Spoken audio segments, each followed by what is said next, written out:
নম্বর হাদিস আল্লাহ রাসূল বলতেছেন, মান ওয়াজাদা সাআতান ফালান ইউদাহি ফালা ইয়াকরাবান্না মুসাল্লানা। যে ব্যক্তির সামর্থ্য আছে, সামর্থ্য থাকার পরেও যদি ব্যক্তি কোরবানি না করে, তাহলে যেন সেই ব্যক্তি আমাদের ঈদগাহে না আসে। আল্লাহ রাসূল এখানে কঠিন ভাবে ধমক দিয়েছে, সে যেন আমাদের ঈদগাহে না আসে। তার মানে সামর্থ্য থাকলে অবশ্যই কোরবানি করা লাগবে, নয়তো আল্লাহ রাসূল ধমক দিয়েছে যে ঈদগাহে যাতে না আসে।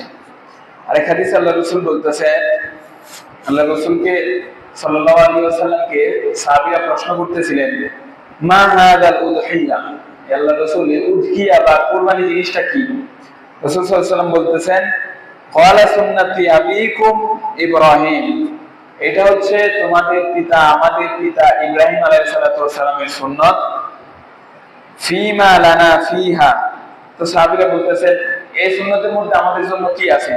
রাসূল সাল্লাল্লাহু আলাইহি ওয়াসাল্লাম বলতেছেন, ইউকাতিরু শাআর আল হাসানা, এটা তোমাদের এবং আমার পিতা ইব্রাহিম আলাইহিস সালাতু ওয়াস সালামের সুন্নাত, এবং এই সুন্নাতের মধ্যে আল্লাহ তাআলা এমন সওয়াব লিখে রাখছেন, যে সওয়াব, যে পশুটা কুরবানি দিলে এই পশুটার যতগুলা পশম আছে, এই পশম পরিমাণ সওয়াব আল্লাহ তাআলা এই বান্দারে দান করবে।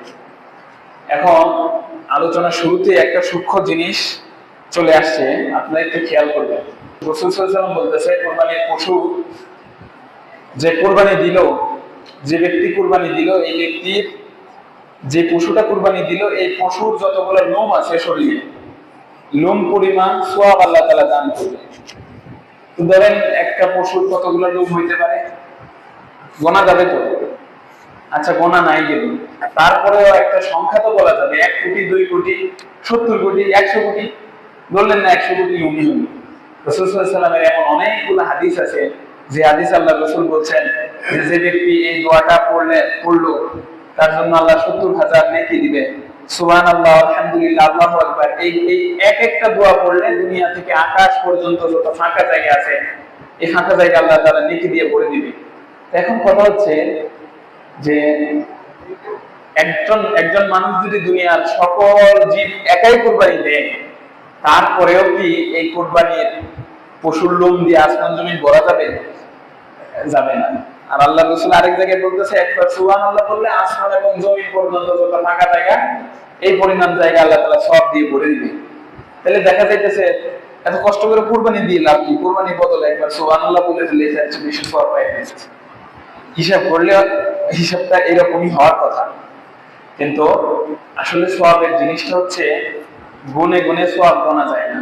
সওয়াব হচ্ছে ওজনের জিনিস। আল্লাহ তাআলা কোরআনে বলছে যে অতঃপর তোমাদের আমলগুলো ওজনে দেওয়া হবে, এগুলা গোনা হবে না, যে 1টা 2টা 3টা করে গোনা হবে না, বরং এগুলা ওজন দেওয়া হবে। অতএব সওয়াব এই জিনিসটা গোনার জিনিস না, এটা হচ্ছে ওজনের জিনিস। তার মানে যে ব্যক্তি কুরবানি দিল, একই সাথে 2 জন কুরবানি দিতে পারে। একজনের গরু হয়তো অনেক বড় থাকতে পারে, একজনের কুরবানির পশুটা, আরেকজনের পশুটা ছোট, তারপরেও যদি ছোট পশু যেই ব্যক্তি দিলে, এই ব্যক্তির নিয়ত, খুলুসিয়াত এবং তাকওয়া যদি বেশি থাকে, তাহলে ওই যে বড় পশু কুরবানি দিয়ে যে সওয়াব পাইলো, ছোট পশু কুরবানি দিয়ে উনি এর থেকে অনেক বেশি সওয়াব পাইতে পারে। কিসের কারণে? তাকওয়ার কারণে আর নিয়তের কারণে। আর সওয়াব জিনিস এটা গোনা যায় না, এটা কি করা লাগে? ওজন দেওয়া লাগে। অর্থাৎ পশুর লোম পরিমাণ সওয়াব, এটা গোনার জিনিস না, এটা দিয়ে আল্লাহ রাসূল বুঝাইছেন যে অনেক সওয়াব।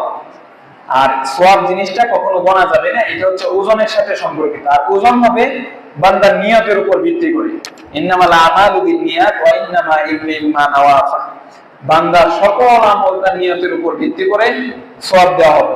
এখন আপনার নিয়তটা যত কঠিন মজবুত হবে, আপনার তাকওয়াটা যত মজবুত হবে, আপনার সওয়াবটা তত বেশি হবে।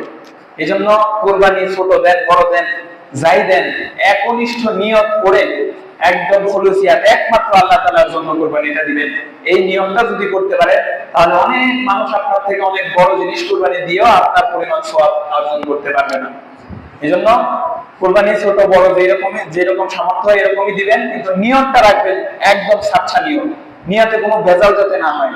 নিয়তে ভেজাল হলে পুরা কুরবানি নিয়ে টান দিবে, বলে না আমও গেল সেলাও গেল, এরকম। এজন্য নিয়তের প্রতি আল্লাহ রাসূল সাল্লাল্লাহু আলাইহি ওয়াসাল্লাম প্রথমেই আল্লাহ রাসূল নিয়তের প্রতি খুব গুরুত্ব দিয়েছে।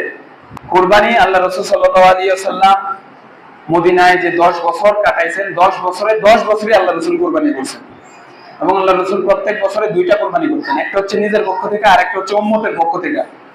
আমাদেরকে আল্লাহ রাসূল সাল্লাল্লাহু আলাইহি ওয়াসাল্লাম একটা কথা বলছেন, সেটা হচ্ছে মান কানা লাহু সাআদুন ওয়া লাম ইউদাহা ফালাম ইয়াকরাবান্না মুসাল্লানা, যার সামর্থ্য আছে কিন্তু কুরবানি করলো না, সে যেন ঈদের নামাজ না পড়ে। আল্লাহ রাসূল এখানে একটা ধমক দিতেছেন, বর্ণনা করতেছে, সামর্থ্য থাকার পরেও যদি কুরবানি কেউ না করে তাইলে সে যেন ঈদের নামাজে না আসে। এটা আল্লাহ রাসূলের একটা বর্ণনা।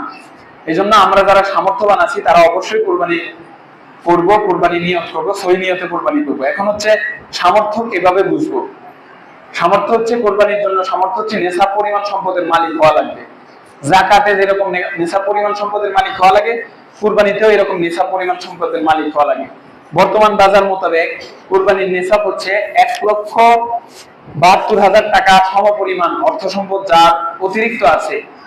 ধরেন দোকানে এই পরিমাণ পণ্য অতিরিক্ত আছে, মানে দোকানের পণ্য আছে, অথবা অন্য কোনো ব্যবসার পণ্য আছে, অথবা আমার স্ত্রীর তাহলে তো স্ত্রীর কুরবানি দেওয়া লাগবে। যদি স্ত্রীর এই পরিমাণ স্বর্ণ থাকে অথবা অলংকার থাকে তাহলে স্ত্রীর দেওয়া লাগবে।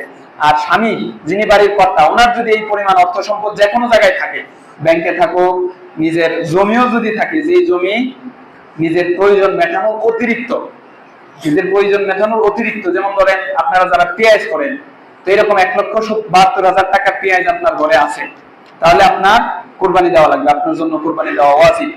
এই পরিমাণ অর্থ সম্পদ যার কুরবানি মানে জিলহজের 10 তারিখ কুরবানির দিন ফজরের নামাজের সময় এই পরিমাণ অর্থ যার থাকবে তার জন্য কুরবানি করা। কেউ না করলে আল্লাহ রাসূল সাল্লাল্লাহু আলাইহি ওয়াসাল্লাম তার জন্য বর্ণনা করছে, সে যেন ঈদের নামাজে না আসে।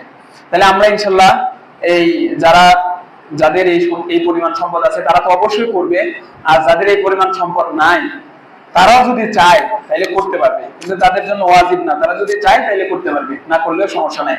কিন্তু যাদের এই পরিমাণ সম্পদ থাকার পরেও না করবে তাদের জন্য আল্লাহ রাসূল সাল্লাল্লাহু আলাইহি ওয়াসাল্লামের বর্ণনা এবং একটা ওয়াজিব তরক করার জন্য, ওয়াজিব তরক করা মানে কবিরা গুনাহ, একটা ওয়াজিব তরক করার জন্য সে গুনাহগার হবে। এরপরে হচ্ছে কুরবানি কবুল হওয়ার জন্য যে কয়েকটা শর্ত আছে। প্রথম শর্ত হচ্ছে নিয়ত ঠিক করা।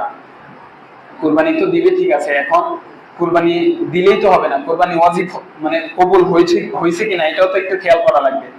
আগের জামানায় মানে রাসূলের আগে যত শরীয়ত ছিল ওই সময় কুরবানি দেওয়া হয়তো যে জিনিসটা কুরবানি দিবে এই জিনিসটা মাঠে রেখে আসবে, আকাশ থেকে একটা বজ্রপাত আইসা এই জিনিসটা পুরায় নিবে।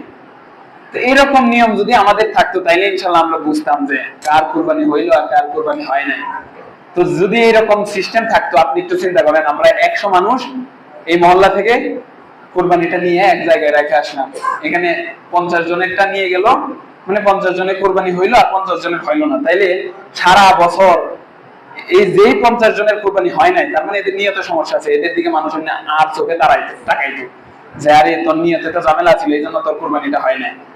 তো আল্লাহ তাআলা আমাদেরকে এই কঠিন পরীক্ষার মধ্যে ফালাই নাই। মুহাম্মাদি উম্মত হযরত রাসূল সাল্লাল্লাহু আলাইহি ওয়াসাল্লামের উম্মত বিদায় আমাদেরকে একটু রুখসাত দিয়েছে, সেটা হচ্ছে কার কুরবানি হইলো কার কুরবানি হইলো না এটা আপনিও জানবেন না, অন্য কেউ জানবেন, একমাত্র আল্লাহ তাআলা জানবে।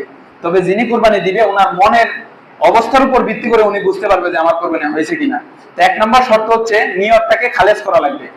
নতুন আত্মীয় করছে বিআই সাহেব, এখন নতুন আত্মীয় করছে যদি কুরবানি না দেয় তাহলে বিআই কি বলবে, অথবা মানুষরাই কি বা বলে, আপনি এলাকার একটু গণ্যমান্য মানুষ, অর্থ সম্পদ একটু ঝামেলা আছে, তারপরে আম যদি কুরবানি না দেন তাহলে কি বলবে। আবার বাজারে গেছেন, আপনি এলাকার খুব উঁচা পদের মানুষ, বাজারে যায় যদি বড় গরুটা না আনতে পারেন, এলাকার কুরবানির মাঠে যত গরু আসবে এই গরুর মধ্যে আপনার গরুটা যদি বড় না হয় তাহলে তো নাক কাটা যাবে।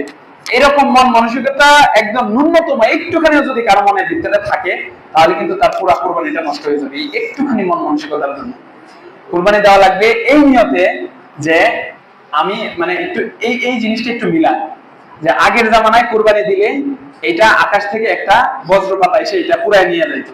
তার মানে আমাদের যদি এইরকম দেওয়া লাগতো, ধরেন একটা কুরবানির গরু নিয়ে কুরবানি দিলেন, মানে এক জায়গায় রেখে আসলেন, আকাশ থেকে এসে এটা পুরাই নিল, তখন আপনি গুস্ত টুস্ত খাওয়ার কোনো অপশন রইল না। এখন আপনি চিন্তা করবেন যে কুরবানি দিলে যদি কুরবানির গোশত খাওয়া আমার জন্য জায়েজ না থাকতো তাইলে কি আমি কুরবানি দিলাম বলে নাকি? এখন তো অধিকাংশ মানুষ কুরবানি দেয় গোশত খাওয়ার জন্য, আরো অনেক কিছু আছে, এগুলো আমার থেকে ভালো আপনারা বুঝেন।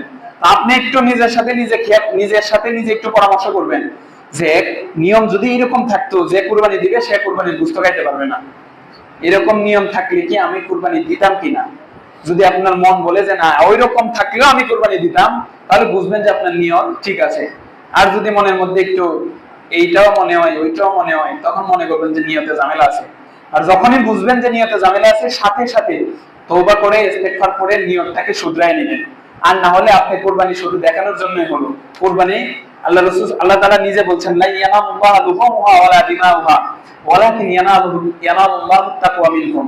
আল্লাহ তাআলার কাছে কুরবানির একটা পশম, এক ফোঁটা রক্ত কিছুই যায় না, একমাত্র বান্দার নিয়ত এবং বান্দা আল্লাহকে ভয় করে কুরবানিটা দিছে কিনা এটা যায়। তাহলে প্রথম শর্ত হচ্ছে নিয়ত শুদ্ধ করা লাগবে। 2 নম্বর শর্ত হচ্ছে হারাম উপার্জন থেকে পয়সা হালাল টাকা দিয়ে কুরবানি দেওয়া লাগবে। এই কথাটা বললে অনেকের ঝামেলায় পড়ে যাওয়া লাগবে। হারাম টাকা দিয়ে কুরবানি দিয়ে কোনো লাভ নাই। তাই এক বাঙালি অনেক বুদ্ধিমান, ছোট্ট একটা গল্প বলি। উনি চিন্তা করছে যে কুরবানির একটা পশু, টাকা তো নাই, তো পশু একটা আমি যে কোনো ভাবে চুরি করব।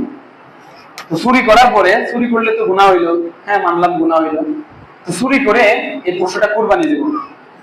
হানাফি মাযহাবে কিন্তু চুরি করা পশু দিয়ে কুরবানি করলে কুরবানি জায়েজ আছে। চুরি করার জন্য যে চুরিটা করছেন এটার জন্য আপনার গুনাহ হবে, কিন্তু কুরবানি ঠিক আছে, কুরবানি জায়েজ আছে। অথবা কোনো ধোঁকাবাজি করে যদি আপনি পশু কোনো জায়গা থেকে আনেন ধোঁকাবাজি করে, এই পশু দিয়ে কুরবানি দিলে কুরবানি জায়েজ আছে, ধোঁকাবাজি করার জন্য আপনার আলাদা শাস্তি হবে। তো এই মাসালা শুনে বাঙালি চিন্তা করছে তাইলে পশু একটা চুরি করে কুরবানি দেব। চুরি করার জন্য তো গুনাহগার হইলাম, কুরবানি দেওয়ার জন্য তো আবার সওয়াব আসবে, সওয়াবে গুনাহে কাটাকাটি নাই, যদি গোশত খাও। এইরকম চিন্তাধারা যাদের থাকবে যে সওয়াবে গুনাহে কাটাকাটি মাঝে দিয়ে গোশত খাও, এরকম চিন্তা যাদের থাকবে তাদের জন্য আল্লাহ রাসূল সাল্লাল্লাহু আলাইহি ওয়াসাল্লাম কিন্তু সাবধান বাণী দিয়ে গেছে। এজন্য এটা একটা ওয়াজিব ইবাদত। ওয়াজিব ইবাদত নিয়ে যদি কেউ হাসি তামাশা করে, ওয়াজিব ইবাদত নিয়ে যদি কেউ কোনো হিলা মানে হচ্ছে কোনো কৌশল করতে চায়, তাহলে কিন্তু তার ঈমান চলে যাওয়ার সম্ভাবনা আছে। 3 নাম্বার শর্ত হচ্ছে শরীক যারা থাকবে, যারা শরীকে কুরবানি দিবে, এরকম শরীক যারা থাকবে সব শরীকের মন মানসিকতা এক হওয়া লাগবে, না হলে কিন্তু কুরবানি দিলে কুরবানি হবে না। এক হওয়া লাগবে মানে একটু উদাহরণ দিয়ে বলাই।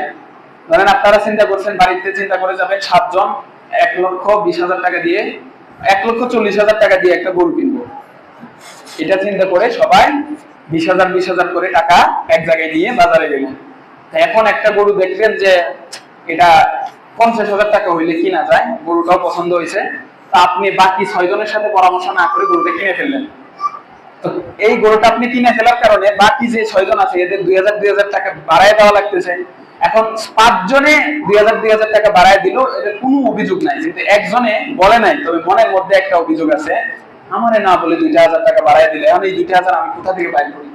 এই যে মনের মধ্যে একটুখানি ঝামেলা, একটুখানি ঝামেলার জন্য কিন্তু আপনার 6 জনের কুরবানি সহ কিন্তু শেষ। এই জন্য কুরবানির পশু কেনার আগে আপনারা যারা একসাথে কুরবানি দিবেন, মানে শরীকে কুরবানি দিবেন, এদের সাথে একসাথে বসে আগে পরামর্শ করে দিবেন এবং সবার যে কোনো সিদ্ধান্ত নেওয়ার সময় পরামর্শ করে নেবেন। আরেকটা কথা বলি, আপনাদের এলাকায় তো গোশত বন্টনের সময় কুরবানির গোশত আগে 3 ভাগ করেন, 3 ভাগ করে 1 ভাগ গরিব যারা আছে এদের জন্য রাখা দেন, বাকি 2 ভাগ থেকে আপনারা বন্টন করে নেন। তো এই যে 1 ভাগ গরিবদের জন্য রাখলেন, এটা কিন্তু ইসলামের শরীয়তে রাসূলেরও কোনো হাদিস নাই, ইসলামের শরীয়তেও এটা কোনো নিয়ম নাই। এটা হচ্ছে আপনার বিবেক থেকে, কেউ 1 ভাগ দিতে পারে, কেউ পুরাটা নিজে খাইতে পারে, চাইলে পুরাটা নিজে খাইতে পারবে, কিন্তু যেহেতু কুরবানি নিয়ম হচ্ছে 3 ভাগ করা, এটাই সবচেয়ে উত্তম নিয়ম।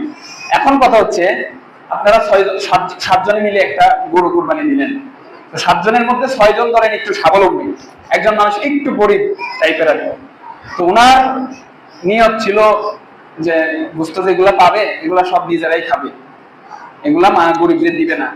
আপনি যে মূল গরুর গোশত থেকে 3 ভাগ করে 1 ভাগ দিয়ে দিলেন গরিবদেরকে, 6 জন ঠিক আছে, 6 জনের মুখ খুশি, গরিবরা খাবে না তো কারা খাবে, কিন্তু একজনের মুখ একটু বেজার, আরে এই 1 ভাগের থেকে তো আমারও 5 কেজি গোশত আসলোই না। এই যে একজন একটু বেজার হইলো, একটু খটকা মনের মধ্যে রাখলো, এর জন্য কিন্তু বাকি 6 জনের কুরবানি নিয়ে টানা লাগে যাবে। এই জন্য যেভাবে বাদ বটোয়ারা করেন, সবার আগে যে কয়জন শরীকে কুরবানি দিবেন সবার সাথে কথা বলে নিবেন, সবার সাথে কথা বলে যখন একটা সিদ্ধান্ত উপনীত হবেন তখন এই কাজটা করবেন। আর গোশত বন্টনের সময় অবশ্যই মাপ দাড়ি পাল্লা দিয়ে বন্টন করবেন। 4 নাম্বার যে শর্ত সেটা হচ্ছে যিনি কুরবানি দিবে ওনার নামাজ পড়া লাগবে। এটা বললেই তো গতবার বলছি, পরে অনেকে পিছনে পিছনে বলতেছে হুজুর এই সব কথা কিন্তু বললেন না, আপনার শত্রু বাড়বে। কি আজব কাহিনী, কোরআনের কথা বললে শত্রু বাড়বে। আচ্ছা ভালো, কিছু করার নাই।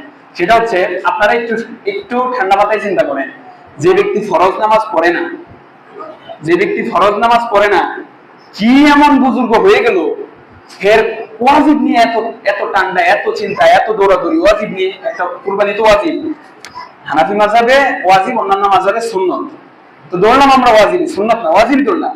তো ফরজ নামাজ প্রত্যেকদিন 5 ওয়াক্ত পড়ে না, বছরে একটা ওয়াজিব পালনের জন্য এর কি একদম লুঙ্গি কাঁথা দিয়ে নামছে, কি সমস্যা কি? এর ভিতরে তো কিছু একটা আছে, কিছু একটা আছে। তো কিটা আছে?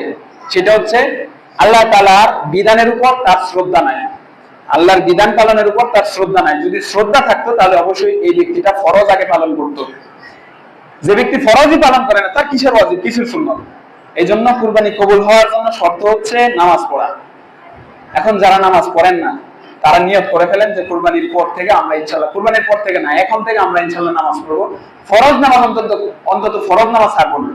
যারা একদমই নামাজ পড়েন না তারা, আমি বলি, তারা অন্তত ফজরের 2 রাকাত মসজিদে না আসতে পারলে বাড়িতে করবেন, জোহরের 4 রাকাত, আর কোনো নফল সুন্নাত পড়া লাগবে না, শুধু ফরজ দিয়ে শুরু করেন।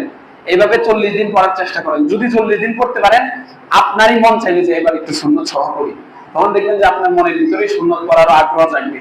তো 40 দিন একটা ছাত্র একটু ভালো রেজাল্ট করার জন্য 2-3 মাস না ঘুমায়া 4-7 ঘন্টা 8 ঘন্টা পড়ে। তো আমরা সারা দুনিয়া, সারা জীবন যেটার জন্য, এইটা হাসিল করার জন্য 40 দিন একটু কষ্ট করতে পারবো না? আল্লাহ তাআলা আমাদেরকে তৌফিক দান করুক, সবাইকে নামাজি বানায় দেন, আমিন। 5 নাম্বার যেটা, সেটা হচ্ছে কোরবানি করার জন্য পশুর কিছু নিয়ম নীতি আছে। এটা হচ্ছে খুদযুক্ত পশু দিয়ে কোরবানি হবে না। আল্লাহ রাসূলের একটা হাদিস, আল্লাহ রাসূল সাল্লাল্লাহু আলাইহি ওয়াসাল্লাম বলতেছে আরবাআতু তাজনিবু ফিহিল উদহিয়া।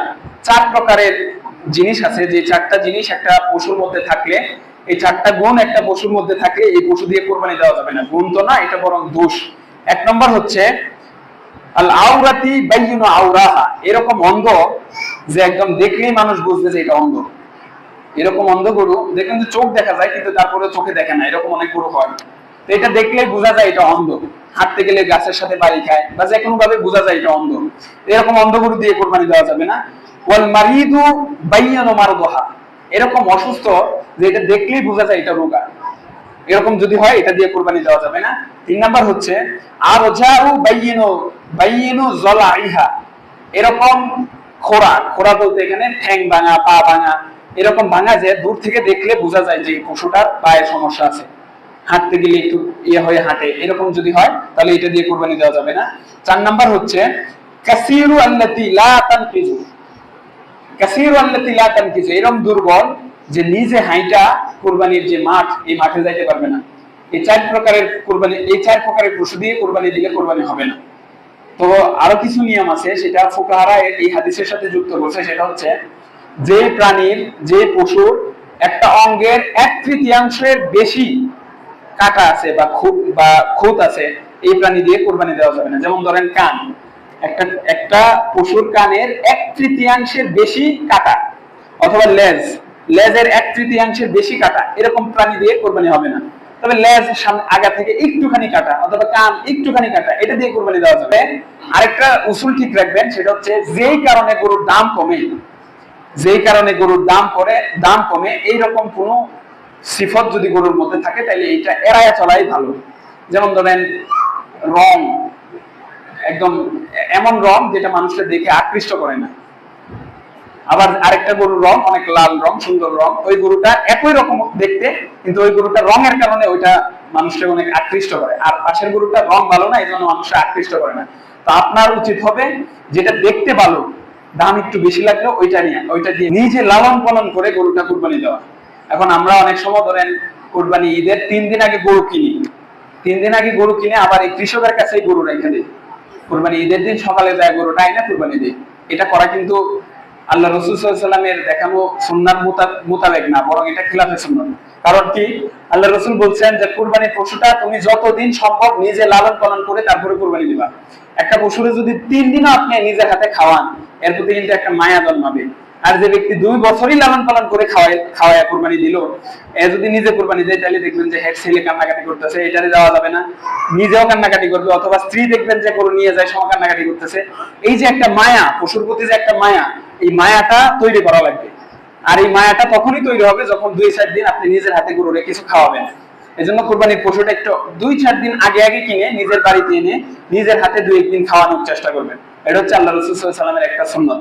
3 নাম্বার যে জিনিস সেটা হচ্ছে দাঁত দেখে কিনা, এটা হচ্ছে সুন্নাত, দাঁত দেখে কিনা। তবে বিক্রেতা যদি এই নিশ্চয়তা দেয় যে গরুটা 2 বছর হয়েছে, এই নিশ্চয়তা যদি বিক্রেতা দেয় তাহলে এই গরু কিনতে পারবেন আপনি। কিন্তু আসলে গরুটা 1.5 বছর মাত্র হয়েছে, তারপরে এটা দিয়ে কুরবানি হবে, কেননা এটা বিক্রেতা নিশ্চয়তা দিছে। গুনাহ হলে বিক্রেতা হবে, আপনার সমস্যা নেই। তো সবচেয়ে ভালো হয় যদি দাঁত দেখে কিনতে পারেন, এটা সবচেয়ে ভালো, কারণ 2 বছরের আগে সাধারণত গরু দাঁত হয় না। আর ছাগলের বেলায় 1 বছর, উটের বেলায় 5 বছর। 4 নাম্বার যে জিনিস সেটা হচ্ছে কুরবানি একা দেওয়ার চেষ্টা করা। এটা তো আমরা বলছি, কারণ 7 জনে একসাথে কুরবানি দিলে 7 বাড়ির 7 জন, 7 জনের 7 রকম মন, স্বাভাবিকভাবে একটু মনোমালিন্য আসতে পারে। একা দিলে এইটার কোনো সম্ভাবনা নাই।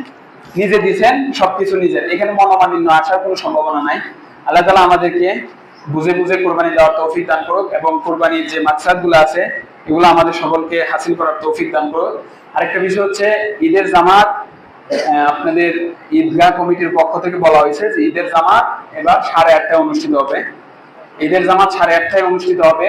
ঈদুল আজহার কিছু সুন্নত আছে, সেটা হচ্ছে ঈদের নামাজে যাবেন সকাল সকাল না খেয়ে, বাড়ি থেকে না খেয়ে ঈদের নামাজে যাবেন, এবং এক রাস্তা দিয়ে যাবেন আরেক রাস্তা দিয়ে আসবেন। আর যদি এরকম 2 রাস্তা না থাকে তাহলে যে রাস্তা দিয়ে যান এই রাস্তার ডান পাশ দিয়ে যাবেন, আবার ডান পাশ দিয়ে আসবেন।